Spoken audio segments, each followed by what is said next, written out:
Oi, gente, tudo bem com vocês? Meu nome é Adassa Cabral e sejam bem-vindos a mais um vídeo do canal. No vídeo de hoje temos um study vlog e no study vlog de hoje eu vou estar mostrando para vocês um pouco, né, de como eu estou estudando para inspirar você a estudar, para que você se lembre daquilo que você precisa fazer, né, dos objetivos que você quer cumprir e que você sente para estudar e faça isso acontecer.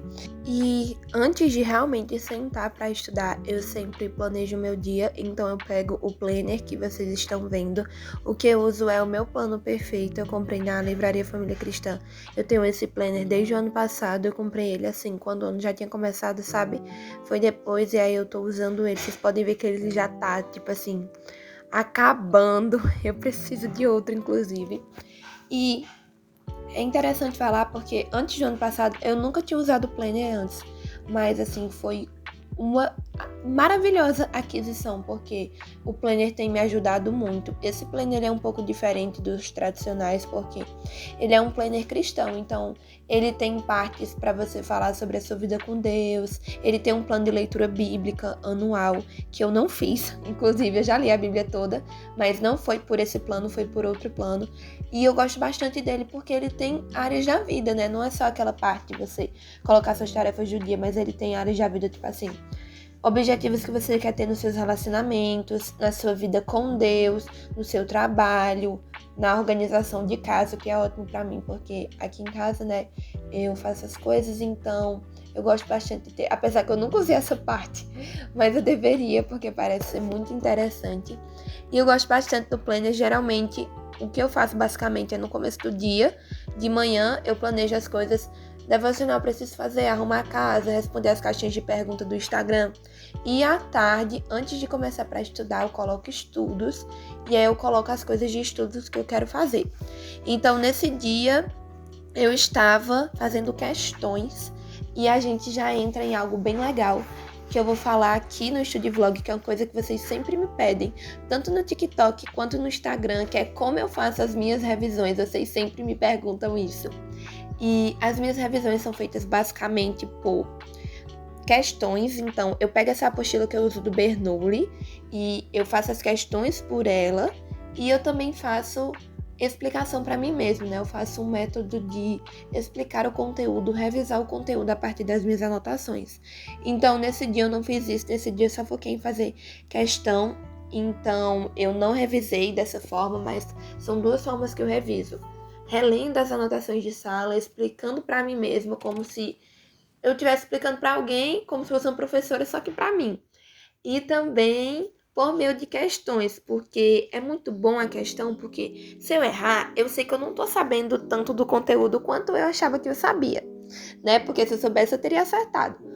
Ou é porque tá faltando alguma coisa, porque, exemplo, às vezes eu sei a fórmula, mas eu não estou entendendo o raciocínio da questão. Isso é muito perigoso, porque principalmente em matemática, essas áreas de conhecimento que tem cálculo, a gente precisa entender o raciocínio da questão, por onde é que a questão está querendo andar, né? Por onde ela está querendo levar a gente. E a gente tem que começar a pensar da forma que a questão precisa que a gente pense. Senão, não importa o tanto de conteúdo que a gente saiba, a gente não vai saber a questão, não vai saber responder, vai errar. Então, eu tenho observado isso. Também tenho tentado ver quanto tempo eu tenho levado, apesar que eu não tô me prendendo a tempo por enquanto, eu vou focar mais em tempo quando eu estiver fazendo simulado, mas é basicamente assim que eu reviso, sempre explicando para mim mesma e por questões.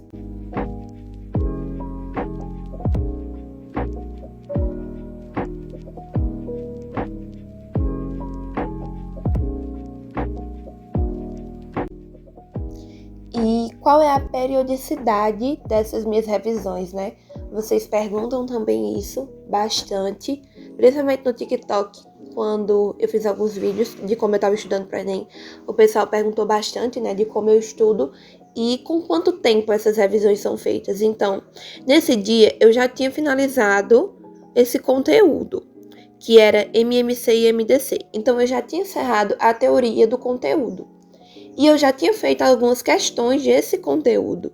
Eu acho que eu já tinha feito, não sei, umas 5 questões. Vocês podem ver que já tinha algumas coisas anotadas em post-it e tudo mais. Então, eu já tinha feito algumas questões anteriormente. Porque assim, por exemplo, digamos que eu tô vendo teoria dos conjuntos, porque eu tô começando a estudar matemática básica primeiro, para depois ir pros outros assuntos. Então, teoria dos conjuntos tem 4 aulas. E não faz sentido eu assistir uma aula e ir para a questão, sendo que eu vou precisar saber todo o assunto. Então eu assisto as 4 aulas, enquanto eu faço as anotações e tudo mais, e depois aí eu vou para a questão. Então, por exemplo, eu terminei as aulas de teoria dos conjuntos e aí eu começo a fazer questões. Geralmente eu faço umas 3 a 5 questões depois que eu encerro o assunto, no mesmo dia. E aí, no outro dia, eu continuo fazendo questões. Então, digamos que eu faço mais 5 ou mais 7 questões. E aí, quando eu vou passar para o próximo assunto, eu continuo fazendo questões desse assunto de teoria dos conjuntos. Então, eu terminei teoria dos conjuntos e aí eu vou para o próximo assunto, conjuntos numéricos. E antes de começar a ver a primeira aula de conjuntos numéricos, aí eu faço umas 3 questões de teoria dos conjuntos para poder fixar o assunto na cabeça. E aí eu vou seguindo o assunto de conjuntos numéricos e começo a fazer questões de conjuntos numéricos. E aí eu vou intercalando entre fazer as questões desse assunto e fazer as revisões por meio das questões de teoria dos conjuntos, que foi o assunto que eu tinha visto antes.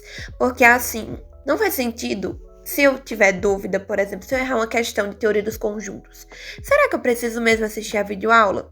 Geralmente não. Geralmente, se eu ver a anotação que eu fiz, como eu tô fazendo agora a anotação de uma aula, então, vendo a anotação, eu já consigo entender, eu já consigo me lembrar.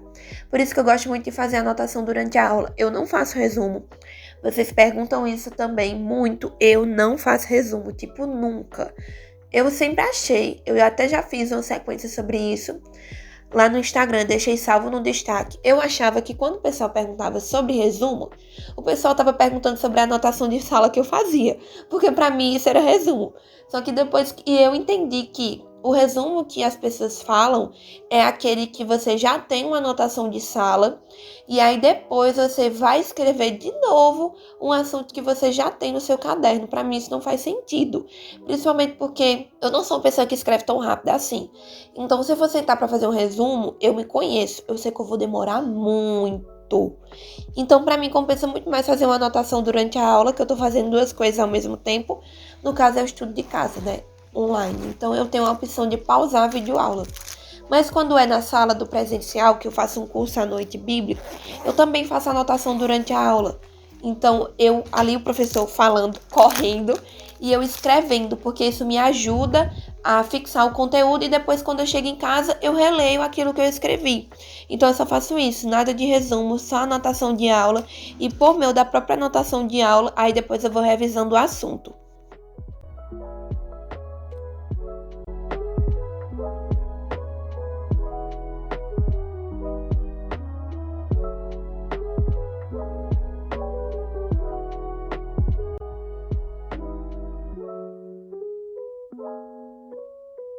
E esse foi o vídeo de hoje, espero muito que você tenha gostado. Se você gostou, não esquece de deixar o seu like aqui embaixo, se inscreve no canal e ativa as notificações para que você não perca nenhum vídeo novo. Sai vídeo novo toda sexta-feira às 18 horas aqui no canal.